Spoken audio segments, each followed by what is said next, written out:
This is Al. I am Prozac Metheus. This is Polly, and you're listening to Miscellaneous TAP. No tap from you, Al? Okay. What? He's been inside of the assassin. Everybody, we are here in Chi-Town. On the very busy Rush Street. And we have Al on the phone. Hey, what's going on, guys? So, before we get started, how'd your bar hunting go for the Halloween show? Went pretty good. I got a location for us. Whenever you guys want to get together, maybe next time, and I'll go over some evidence I found. Yes, sounds good. Can Sounds we exciting. do this in the middle of the daytime? Say like on a Wednesday or something? I don't want to be like going to a bar in the dark. No, we definitely gotta go at night, dude. Yes, you gotta get the right vibe, the right atmosphere going at night. Previously on What's on tap? Wrestling. It was a cold, dark night in September 1980. Storms were rolling in. Nothing on TV but Saturday night main event. Hulk Hogan, Sergeant Slaughter. It was on like Donkey Kong. After that, I was hooked. The end.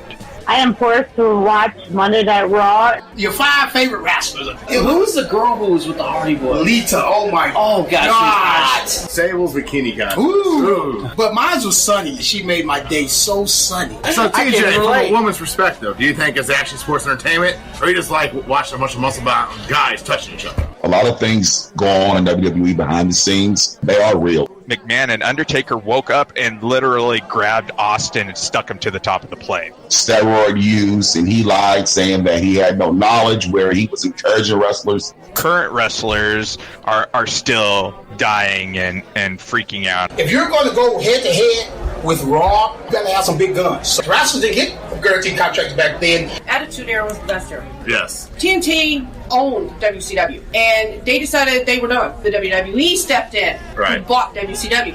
says Shane 'cause- bought WCW, and then Stephanie bought ECW. Booker T. Yeah. Booker T, 5 times. You think you know me? We're finishing up, or we're talking more, or what's going on Yeah, with the okay. wrestling then? This is what we're doing. We broke down the beginning. To my beginning anyway. It's not everybody's beginning, but when I started watching wrestling as a kid, the TBS Superstation 605 Saturday nights with the NWA, the Hulkamania era, Hulk Hogan. That's what I grew up watching. So we started with that. Then we, in the middle of the pack, we started the Monday Night Wars, the Attitude Era, the Aggression Era. Pretty much the downfall of WCW. What played into that? The dysfunction they had, not just in the ring but backstage. And now we want to kind of wrap it up with the current product, what they're lacking, what they get kind of doing right, and we're gonna try to tie this into when we were kids, like how the kids view this PG-13 era. We viewed during the Hulk Hogan era, that was PG-13. We loved it. Now we hate it because we're all adults. But for the kids, this is an era for them. Their John Cena was our Hulk Hogan. You know what I mean? So Yeah, it's PG era. I mean, there's like no real cussing, no Yeah. real bloodshed. yeah, No, What? right. or as Jerry the King Lawler used to say, puppies. Yeah, right. We went from Sunny showing all her assets to now these ladies in long skirts. Well, they still wear skimpy stuff, but they don't. They don't dance or prance like they used to back in the day. When you were saying the PG era, and it was funny because when you said that, and then when you said Cena is the new Hogan, that just it really just kind of did. encased him because I get it now. Exactly. And it took me a while though, because I'm like, I can't watch this. This shit is just unwatchable. But then I had to look at a kid's eyes, through a kid's eyes. I'm sure the adults were like, oh gosh, Hulk Hogan again, you know what I mean? And the cheesy storylines. But to a kid, that was great. And to these kids, this generation, John Cena's their Hulk Hogan. They're excited, they're hyped. I mean, John Cena still got the #1 selling t-shirts and stuff like that. So, we just rounded it all up. But what this current project is missing is the little cheesy storylines as far as like the comic book characters, because in wrestling you want to think of the stuff as bigger than life. You know what I mean? That's the whole point. To me, when I'm watching a movie, I don't want to watch something I could just see looking out the window. I wanted to, suspend my belief for a little bit. So I think they need to bring back the storylines, the over-the-top storylines. These guys now wrestling in black trunks, black boots, and no storylines. They just, each week, they in another rivalry. I think they need to bring back the storylines, the characters, the bigger than life characters, the Atom Bombs, the Doink the Clowns. I know it sound cheesy, but it made it more entertaining. I still rather, look at that. Definitely during the Attitude Era, I mean, the guys were larger than life. The characters were larger than life. Yes, they were. It really made you believe that you got to be a special athlete to be a wrestler. I know wrestling is, stage or whatever you want to call it, but it made you think like, hey, you got to be somebody special. You can't just be one regular guy off the street, because these guys were larger than life. These guys in the ring now, man, we almost the same size as us. So we look at them like, really? You know what I mean? Yeah. This guy's supposed to be, I'm supposed to look up to this guy. He can do all this. I think I can whoop his ass. You know what I mean? But back in the day, you're like, I'm not getting a ring with this guy. You know what I mean? Turn your head off. You see Andre the Giant, you're just like, forget that. No, forget that. When his hand is bigger than my whole chest, my upper torso, I'm like, I'm leaving that guy alone. You know what I mean? So it's just great. But yeah, Hulk Hogan went from the hand to the ear to John Cena not going to the hand to the face. You know what I mean? So it went like this to like this. Wow. That's all. Vince McMahon always loved the big curve, the big muscle tone guy. That's who he wants facing his company. Vince McMahon always believed that his champion should be a babyface champion, which contradicts the NWA, WCW. They kind of believe they would rather have a heel be their champion and let the babyfaces chase it. That's just two different ideologies from two different, biz. But I kind of like the way I can see where both of them come from. But Vince McMahon always believed that his babyface champions, he wants them to be, the mega stars, the face of the companies. So, like I say, that's why you have the Hulk Hogan's, the Bret Harts. That we're going to fall into differences and all that, because Triple H, his entire career, most of it was a heel. Right. So he always pushes the heel character. Well, when Vince McMahon is gone, you might see those heel, and like I say, it's been heel champions time to time, but they haven't had long runs in the WWF. You know what I mean? They almost what you call a gap fill in until Vince McMahon get his baby face right who he wants. So right now, and now that John Cena, and we talk about John Cena, he's getting ready to push off though. He's starting to do more movies. He wants to kind of go Hollywood. He still loves wrestling, but he's trying to go Hollywood a little bit, and he's going to become more part-time. So now the new guy is Roman Reigns. Oh, I think Reigns is definitely overrated. Yeah, I think so too. But but Vince McMahon really he likes Roman Reigns. He's really pushing him to be the next megastar. As you can tell, he beat my Undertaker at WrestleMania, which I was pissed off about. Roman Reigns is definitely overrated, and they should have never given that push to him. Yeah. From the Taker, but I mean, that's what Vince McMahon wants. That's what Vince McMahon right, exactly. And if he starts losing fans because of it, hey. But we always say they losing fans, but really WWE is as big as it's ever been. And I know we biased because we don't watch the stuff. Like I've got the WWE Network for only $9.99, by the way. But it's just like I don't watch the current stuff. I got that only to watch, the old stuff. I watch the old pay-per-views and everything. But they're making money. So much as we say we don't watch it, our kids are watching it, and other kids are watching it. It's still just unbelievable as far as the money that they got coming in. So I know we don't like it, and we're a little biased. Well, yeah, but they making money. I agree with Eric on that one as far as watching the old pay-per-views. I mean, you can remember the classic TLCs between the Dudleys, the Hardys, and Edge and Christian. Right, yeah. There's no doubt. No doubt. If you would have to... or how about that six-way Fatal 4 Hell in a Cell match where the Undertaker pushed Rikishi off the top of the truck? Yes, I remember that. But I want to try to stay with the current... I want to try to stay with the current stuff just a little bit out. I was thinking more like, what do you think they need to do to... If you play Vince McMahon for one night. Just one night. You get to make... some changes. What would you do? Well, I would definitely, for one night only, bring back the Attitude Era. The matches, the bloodshed. Yeah. Make these characters larger than life, like they used to be. Where as kids growing up, these kids used to think these superstars were freaking superheroes. I agree. That's how I looked at Hulk Hogan. I looked at Hulk Hogan as a superhero. Brother. There's no doubt about it. And what I would do, I would actually... Oh, I'm sorry. Paul, do you watch any of the current stuff? No. Okay. Do you even know John Cena if I say John Cena? I know John Cena, yeah. But out of all their characters they have now, like nowadays... Hold on a second, Al. With real Mike skills. Hold on a second, Al. Prozac Metheus' girl is trying to call in. He's not even listening. Excuse me, sir, but I'm afraid someone is endeavoring to contact you telephonically. Shall I tell them to... What? Pretty much what Al said. And definitely, I would make these characters bigger than life. None of these characters coming in, or maybe one or two wrestle with their real name, but they will have a gimmick. They need a gimmick. Even if they wrestle with their real name, they need a gimmick. You look at these wrestlers now, man, it's just so... I look at it like, these used to be jobbers. You know, wrestlers come in black tights. They were jobbers to the big characters. You know what I mean? The big stars.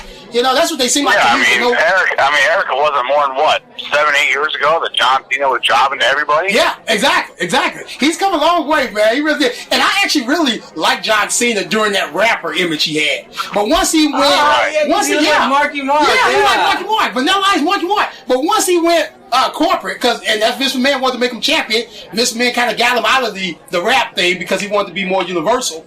And, I just thought he was lame. He still got great mic skills if given a chance. And to keep it on this current product, to me, one of their best matches ever in the current product I'm talking about is The Rock and John Cena. The WWE Championship is on the line between The Rock and John Cena. They met twice. It's supposed to be the first time was once in a lifetime match. And these guys put on some hella promos, boy. This is more than just a match for me. This is a shot at redemption. I will beat you again.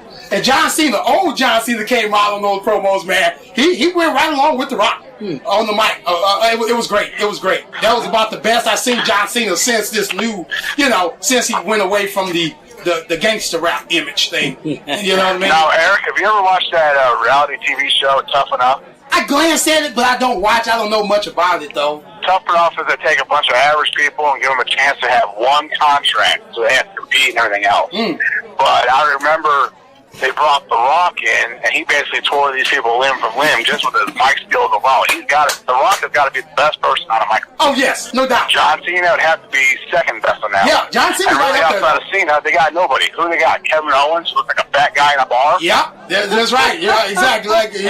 Like he ain't in the gym training at all. No doubt about it. I agree. And besides the Undertaker storyline during WrestleMania, that's the only reason I watched it. And they ruined that, having Brock Lesnar in the streak. And don't get me wrong, I think Brock Lesnar, if you're going to have anybody in the streak, let it be a Brock Lesnar type who's a legitimate badass. But I just don't think the streak should have ended.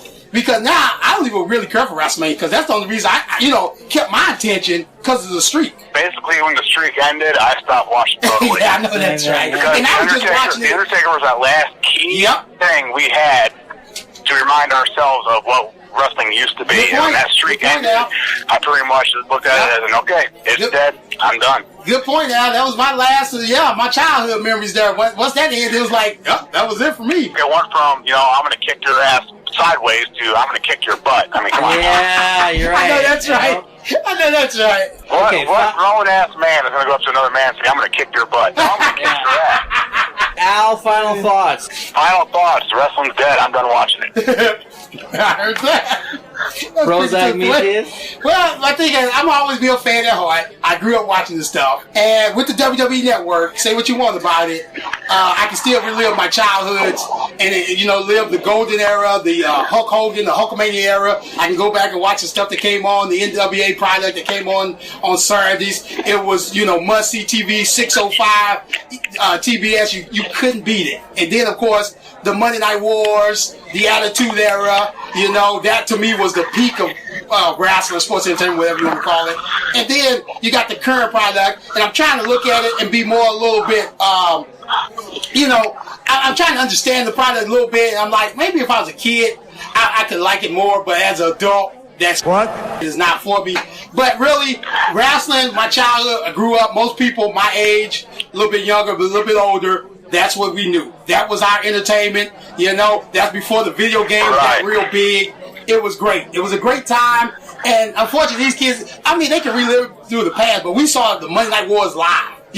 We saw Hulk Hogan live. Just like when, not to switch sports real quick, but I got to see Michael Jordan live. These kids only seen highlights of Michael Jordan tape, and the highlights and the video don't do it justice. I got to see Hulk Hogan, the leg drop. And what's it gonna do when Hulkamania and the largest arms in the world run wild on you? But y'all, this a wrap on this great wrestling series. It's been a joy. It brought back memories, a little nostalgia. Thanks, Al, for joining us.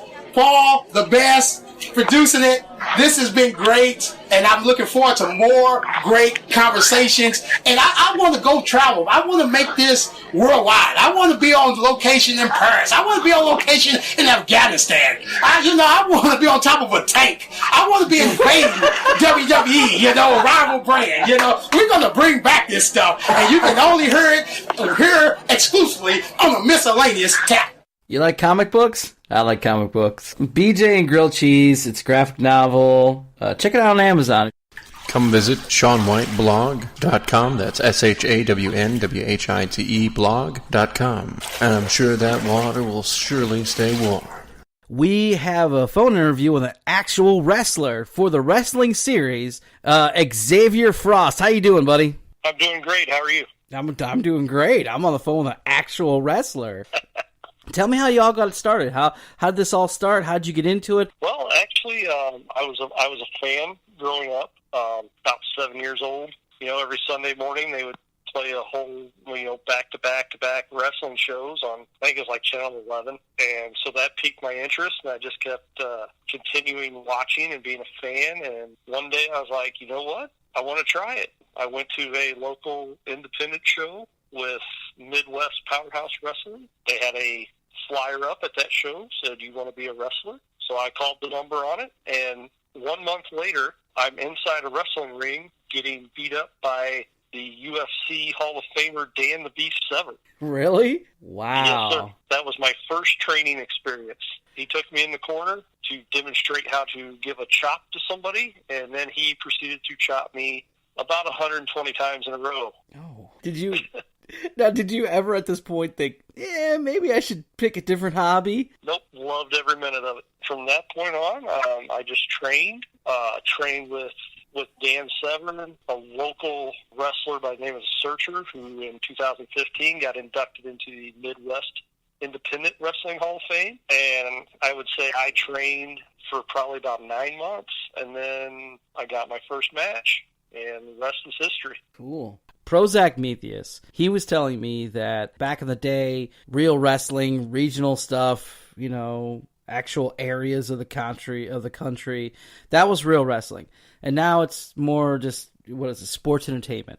What is it the one you do? I mean, are you going to WCW eventually, or go on to something different, or is this just what the local circuit is, or? It can for some guys. It's all about getting your name out and trying to get as much exposure as possible. For some guys, WWE is the goal. For other guys, they're just happy doing what they're doing. I wouldn't mind going to WWE someday, but is it something I want to do as my job every day, day in and day out? No, not really. There's a lot of wear and tear on your body. You're on the road over 300 days a year. That's not something I'm really looking to do. Wow, so that's a lot. Yeah. I mean, I'm happy, working the independent scene, winning titles, beating the crap out of people, and then I get to go home and sleep in my own bed. Nice. That's a good deal for me.